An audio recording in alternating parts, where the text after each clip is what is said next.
আয়েশা বলেন, ইয়া রাসূলুল্লাহ, ইয়া হাবিবাল্লাহ, হুজুর, এই আসমানের ভিতরে কতগুলি গ্রহ নক্ষত্র আছে, এই পরিমাণ নেকি কামাই করেছেন কোন সাহাবী?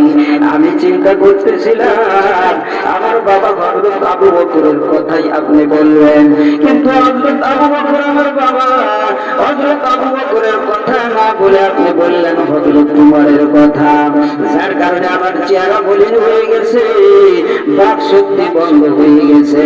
আল্লাহ নবী হযরত আয়েশাকে বললেন, আয়েশা তুমি চিন্তা করিও না, তুমি পেরেশানি হইও না, তুমি দুঃখ পেও না। হযরত তোমার আমার সাহাবী হযরত তোমার যে পরিমাণ নেকি কামাই করেছেন এর একটা গণনা আছে, সংখ্যা আছে, সীমা আছে, কিন্তু তোমার বাবা হযরত আবু বকর যত নেকি কামাই করেছে পৃথিবীর কোন মানুষ তা হিসাব করতে পারে না। নবী কা কদর জানে সাহাবী, মছলি কা কদর জানে বাঙালি।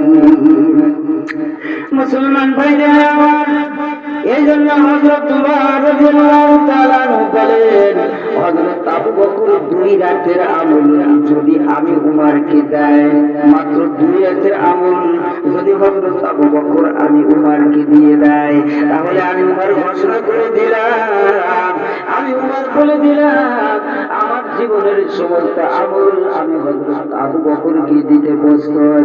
কারণ তিনি এরকম ভাবে যখন বললেন তাহলে বুঝতে পারলেন, অনেকে জিজ্ঞাসা করলেন উমর রে, তাহলে কোন 2 রাতের কোন 2 রাতের আমল তুমি হযরত আবু বকরের কাছ থেকে নিতে চাও? হযরত উমর বলেন,